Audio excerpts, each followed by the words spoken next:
Welcome back to the Olive Oil Critic. I am so excited to have you here today. Thank you for listening and being excited about sharing and learning more about extra virgin olive oil every single day and incorporating it into everyday life. Goodness, it is the elixir. It is so delicious, and I am so glad that you are here with me to learn more about it.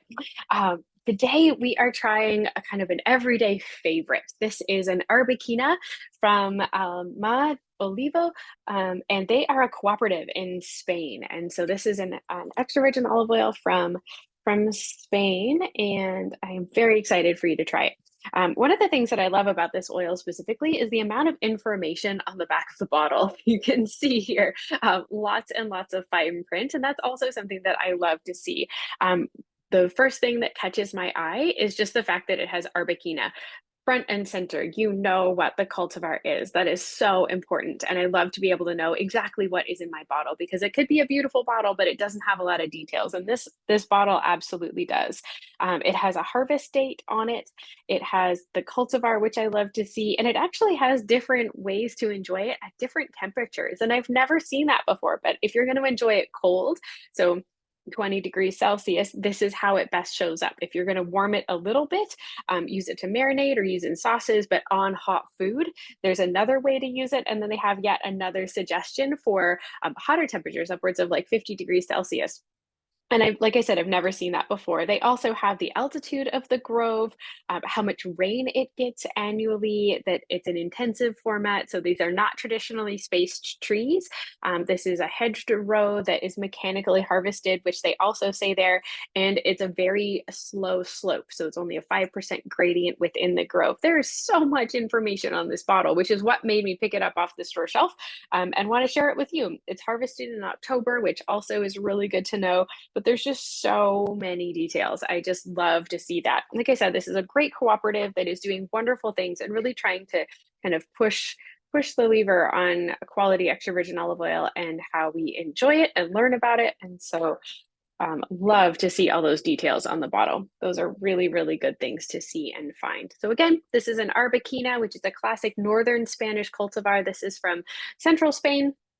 But again, normally Arbequina is from the north and was found just around Catalonia originally, but it's now grown. It's the most common cultivar grown in California. It's grown all over the world because it is adapted so well to that high density growing environment.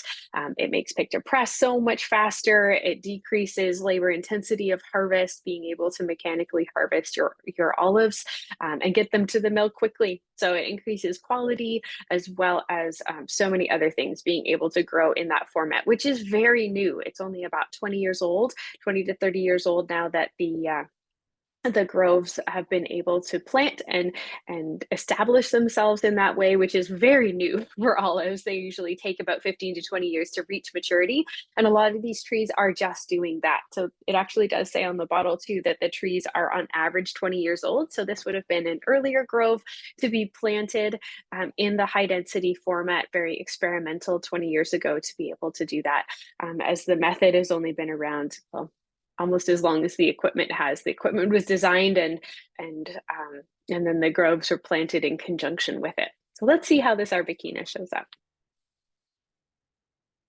Oh, it's buttery, lots of fresh artichoke in there as well.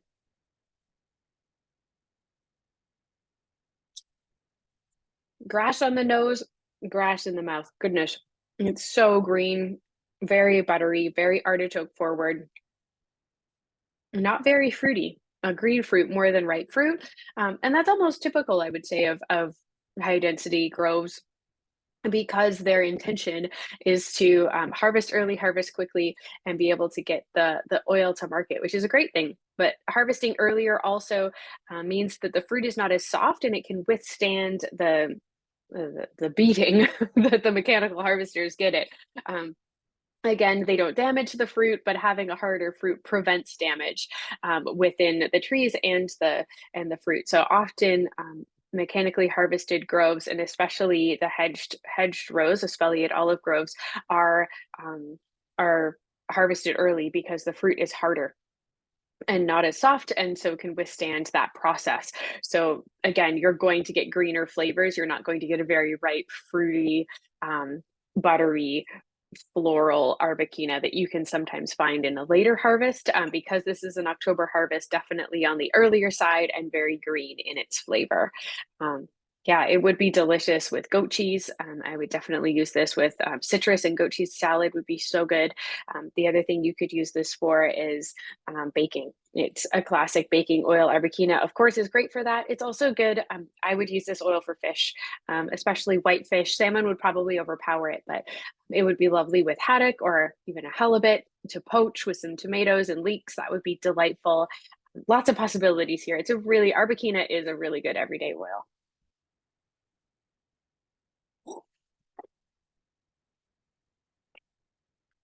It's round, again, very fruity, but green fruit in that green fruitiness. It's a very present flavor.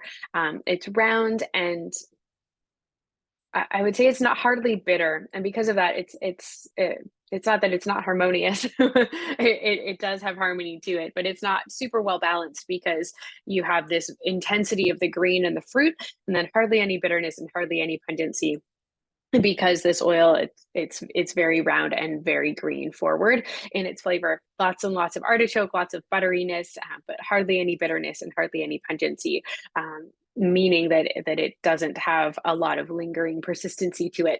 It's very green fruit forward, which is interesting. Again, great everyday oil. I love this for baking.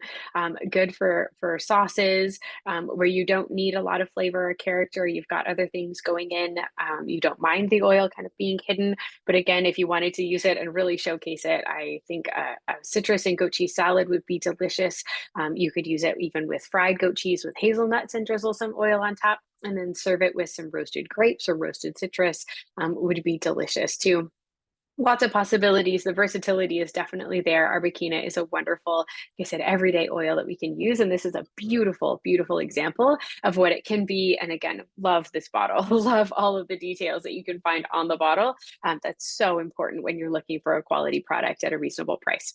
All right. I hope you learned something today. I hope you enjoyed this Arbequina olive oil and learn how to continue to put olive oil into everyday life. Thank you.